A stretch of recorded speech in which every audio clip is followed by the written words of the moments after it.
to call yourself a professional photographer. Just get good at your art and keep on expressing. So when you see the work, you'll be like, oh no, this has to be professional. Like this has to be. You can't like dispute the fact that that work you saw is good, and you have to give it credit for it. Yeah. So I was having a conversation with a photographer like a couple of months ago, and he was talking about how photographers are. What's the word he used? I like. Underpaid. No, not, it's not even about money. Like photographers are. I don't know how to explain it. Like they're not. Like people don't really. The word was in my head, but now that it has gone. But then he'll just say like basically people don't appreciate photographers. Like you go for an event and somebody say, hey you, come and come and take my picture, or somebody maybe maybe you're about to take someone's picture, you're like, okay, can you just move a little bit? And they're like, how can you come and tell me? Can you move? Do you know who I am? Come and tell me. And then just look at your job like it's just what you're doing is something so little. Meanwhile, it's actually something that's quite huge. But then a lot of people just see photography as, you don't just pick up a camera and just click. I think the reason why that is because of the previous notion people had about photographers, like the regular wait and get kind of photography that we have in the streets and all. So when you see other people who like take this to another level, like you have way more professional gears that cost a lot of money, you spent a lot of hours on YouTube learning, or you've gone to schools to take courses and all that, and you see those people and you almost mistake them for the other people who, I don't know how to put it though, but then what I'm saying is the society is still going to get used to the fact that photography is actually a valuable industry, and people really put in so much effort and time, energy into this stuff. Because, for instance, if a portrait photographer, for instance, wants to take a picture, and you meet up with him and he's like, how much are you going to charge me for this? And then he tells you 25K for 6 pictures and all that. And then he's like, you're like, how? Why 25K 6 pictures? Are you joking? But you don't see how much his gears are worth. You don't know how expensive his cameras are. You don't know what he spends on the space he's using. You don't know how many hours he spends to edit a picture. There's some people that spend up to 2 hours to edit just one picture. So if you're going to work on 6, that means you're going to spend 12 good hours on the computer editing. So what do you do for value? That is value. You have to give value for value. So what do you say to that? To people who they just feel photography is it's nothing. It's just a thing of you're just clicking a button. So people just see it as clicking a button. I don't really blame them per se. I think art and the art of photography, art generally is underrated and unappreciated. People, and so photography is not the art where the product is always shown, in the work that you do. So people generally do not see the reason why they need to pay attention to the details. But as he said, we know the work and we know the effort we put in making sure that we give out good products and give out good jobs. So I hope with time people get to come around to the fact that photography as an art is beyond. So whose work has influenced you? Whose work? Like in your line of photography, you're just looking at them like, I really like this guy's stuff. I really like, it would be nice to. I mean, you can never ever copy another person's picture. Do you get? But you're like, this person's work is actually so inspiring, and I would really love to. Whose work? Okay, when I was starting, I think T.Y. Bello, definitely. T.Y. Bello, first of all, like she's our mom, basically. Emmanuel Yelike does great stuff. Prince Mason, amazing stuff. There's this guy, Fabulous Banji, he's in Abuja. He does really, really crazy portraits and then like mind-blowing stuff. There are a number of other guys. Yeah.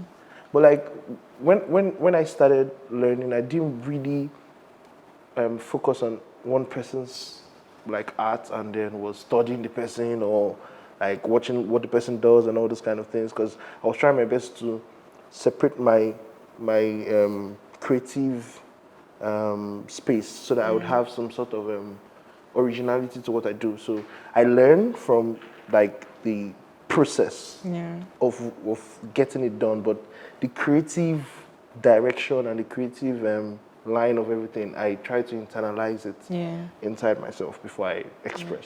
I'll definitely say to I Bello, like her work is just there's just something about like, it. It's transformed from being, she was into music initially, and Yeah. how she transformed from that into photography is also like, I think it's also inspiring, I so to speak. believe a number of creative people are Multi-talented. they're multi-talented, and you might never know if they don't tell you. yeah. You might never know. And they might never know until they Until even they try tried. something. So, Yeah. Rihanna is a very amazing photographer. People Really? don't know. She's a very, very amazing. Most of her Fenty products, she does most of the shoots for them. And people don't know about these things until you get to realize, and you're like, wow, are you Yeah. serious? Yeah. And there are a lot of other people, like, what's his name? There are a number of them that do really amazing stuff. And see Adekunle Gold, for instance, he's an artist, and then he's also a very brilliant graphic designer. You get there are a lot of them that are into stuff like So for you, who would you say whose work has influenced you? To be honest, like, I'm not really influenced by, photographers. What I see is what I see. I said photography is life, and what has influenced me the most is my eye. So what I see is what I see, and This guy just dropping. I could easily, like you mentioned, I could easily go. There's this guy Tosin Junaid, and Yeah, Tosin Junaid does really. you know, as if I'm not blind now. I see. I'm on social media. I'm on social media now, and I see people's work, and I'm like, wow, Bob. What I see is what I see, and that's all. Nice. Basically So, for me. out of all the works you've done, which one has been your best, your favorite? Like you did, like after doing the shoot, you're like, this is just out of this world. And since then, you always look back at the picture and you're like, no, this one is good. I can't. This one is so good. That would be hard. That would be very, especially Because you have this year. plenty now. Especially this year, like Award sometimes winning. don't do that. Yeah, sometimes I'm on the laptop, like I'm done shooting. Sometimes I get amazed when I'm shooting, but most times it's when I'm editing and I'm like, wow. Like I'm looking at the screen and I'm like, wow. Did I do this? Like, did I really do this? You get. There was this picture I took of this very old man at Mushin. So I just went to do take some pictures for my friend Francis Jide. He wanted to do a drawing of stuff to depict Nigeria, the old generation and new generation. So I found this old man that was with a bicycle, and then I just met him. I was like, can we take a picture of you, a portrait of you? And he was like, cool.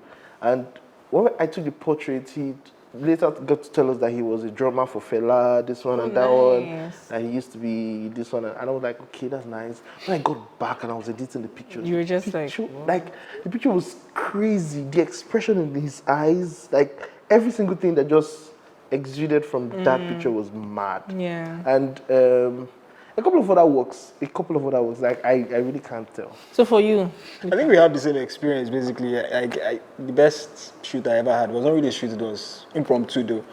It was on signing out day in uni. So I was taking pictures of my friend. Everybody wanted to take pictures, so we went to back of one of our academic buildings, and there was a woman and her daughter passing by. She had a basket on her, a very old woman. She'd been probably in her 80s. She was still carrying basket, humped back, and I just stopped, and in that moment, this was it. I knew that this was it. I just told my friends, guy, chill, I beg. And the woman just, I didn't even pose her. She just stood, her daughter stood by us, and I took a picture. And the only regret I have is I didn't stop to ask her a story. I really regret not asking her a story. And every time I look at that picture, I get emotional. I look at the details in her face. like seeing it's like the person's story to the Yeah. her eyes. It's something. Her eyes People don't know that pictures actually legit tell stories. Like especially when it comes to documentary photography and stuff like that. It's also it's a step further when people just take portraits and you can see the stories of these people in their eyes. You can see it in the texture of their skin, the expression and everything. Like you can tell this person's background and story just from that expression. So what type of camera do you shoot with? What type of camera do you shoot with? I have a Nikon I shoot with the Nikon brand. I have a Nikon 7000. So have you always been shooting with Nikon? Yeah, I think I So you've been drawn to Nikon? Yeah, I think Nikon has spot you. yeah. Since if I deserve a contract or something. Somebody should they should sign me. I'm an ambassador. He deserves I'm an ambassador. Canon now comes with a better deal. You're not going to say yes. No, I'm loyal now. I don't.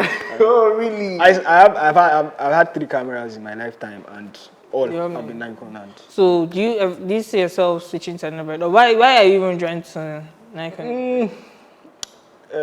Ease of access, use like the. Is it because Or is it because interface it was is the easy first to camera you learn. started with, and then Obviously, you're like, okay, Yeah, your mind is that already tuned to sentiment. it. Do you Yeah, understand? That's that works, yeah. Because I started with Canon, and Okay. I can't imagine myself using. I do that feeling. I don't even know how to. Yeah. I don't. My brain, even if you tell me, even if I probably know how, Yeah. I can't just. My Yeah. my brain has just been I feel programmed you, on. I feel you, So yeah. even in 10 years time, I'll go on my camera. I feel you. So you what camera do you choose? I basically, as I told you before, like I sort of pride myself in being able to use anything to work on anything.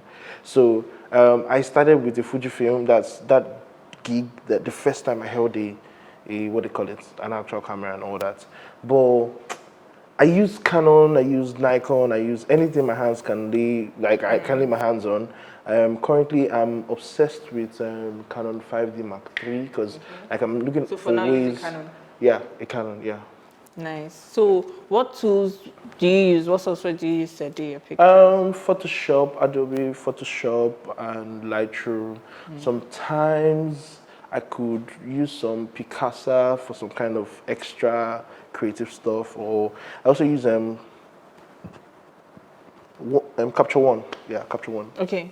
So what about you? basically same Photoshop, Lightroom, then So like editing mishaps. Hey my God. I think he has. Worst thing that has ever happened to he you has when stories. editing a picture? He has stories. Picture. I think the first time I started editing with Photoshop, I had no idea that there was like a limit to which you could undo. So I kept on trying stuff. And I you went could so not- far. And I was like, wait, I want to go back, and I could not undo. I had to start again from the beginning. Like that was crazy. That was crazy. First of all, then there are times when like your laptop could actually just go off, and then you lost that file. You have to start again from the beginning. Or have you ever had like a virus and then everything just? Yeah, like. And then what do you do? What do you tell your clients? No. You won't want to be in that kind of situation, but I've been in that situation twice. I think the first time I had a wedding, I shot in Ekiti. I got back and I was like, I slotted in the card into the computer, and then all I saw was just Chinese. Like I could not understand what I was saying. It was crazy. So I sort of still had to find a way to recover the document. The other time, I think I rented some cameras, I shot with them, and then I forgot to transfer the pictures, and I sent the cameras back. And then I was scared that they had formatted the card. I started calling till thankfully they didn't format the card. So yeah, I still recovered it. So it hasn't been Nice. that So terrible. so when you're taking a picture, when it comes to lighting, some people say I like using natural light. Okay. So they'll try to wait till when the sun is out and they go out and take the picture. Do you like using natural light, or do you say, okay, even if I'm doing like an outdoor shoot, I'm going to still use lights outdoor, I'm going to use a flash outdoor, or do you say I'm just going to work with the sun and then I'll do my stuff? Because there was a guy, I can't remember his name, I think his name is Tope something. He had a picture, maybe something like that, of a lady and then like a large, huge flower, and it was like all natural, no light, just the sun, and the picture was just amazing. So For me, if I'm using natural light, I like to shoot at golden hours, around 5 p.m. Sun is coming down. But apart from that, I honestly love strobes and speed light. Like I use that a lot in my photography. I like filling in those, because you can't control how intense the sun is, how the shadows it creates, and so that I really don't like shadows in my pictures. nice. So quickly, advice. How do you advise somebody who is just starting and the person is trying to like get like a foothold on the whole photography thing, next step to take, process. First advice, don't come to Lagos. Why? Do that now. Don't do Why? We spoke at length of Don't and do that. Now. Why? he knows what like. Negotiations are Don't come not to nice. Lagos. Don't come to Lagos. Negotiations are not nice. You guys are paranoid. Like you guys are too paranoid. Negotiations are too paranoid. Like I would say that first of all, know what you want to do. Know if you're going into it for the money or you actually want to express. So if you're going, because there is the expressive photography that's creative generally, and then there is the commercial photography. Like they're like almost dissimilar, but they sort of blend it at some point. So if you're going for the money, then you have to ensure that what you're doing is what the market wants. Yeah. And then if you're going for your expressive true self, try to do exactly what you want and stick to it. Don't get distracted with people that have a lot of money, a lot of gears, whatever you have at that time, try to use it and use it to the maximum. Yeah. A lot of people say it depends on your gears, this one and that one. I would say the truth is the gears actually help because a lot of pictures, a lot of things that people do with like pictures depend a lot on what gears they have. Yeah. But still, within your own limits and what you have, the resources you have, there's still a lot of things that you could create with those things you have already. So, yeah. But someone once said that if you're in photography for money, you're going to be so frustrated. That's what the person said. You're going to be so frustrated. But you, what's your advice? find your niche. Find the area in photography you're passionate about. I did that pretty early, documentary. Find your niche. Try and stick to it. And if you have the opportunity, please travel out and Please leave Lagos to go. Come to Lagos. People should come to Lagos. and that's it. That's it basically for me. So find your niche, find what you're passionate about, stick to it, and keep on improving. It's not so much about the equipment you shoot with, but it's here what you see. This guy. All right, thank you very much. Thank you guys for coming. I wish we could continue, but we can't because they're always saying time up. So we have to end the video, unfortunately, because I couldn't even run through everything I wanted to talk about. But I will definitely have you guys back on soon, hopefully, in the nearest future. In the nearest future. So thank you guys for watching. It's been lovely having you guys here. For all the photographers out there, I hope you listen to the advice, and I just hope things go well for you. And remember, photography isn't just about the money. Honestly, you'll be frustrated if you're in photography for the money. You will be frustrated. So thank you. Don't forget to like, comment, and subscribe, and most importantly, share. And then there are links to be in the description below, and book them for your jobs, for your shoots, for your fashion, and then check out his page for portraits. Portraits, and try to encourage him to spread his wings and fly. Thank you guys. Bye.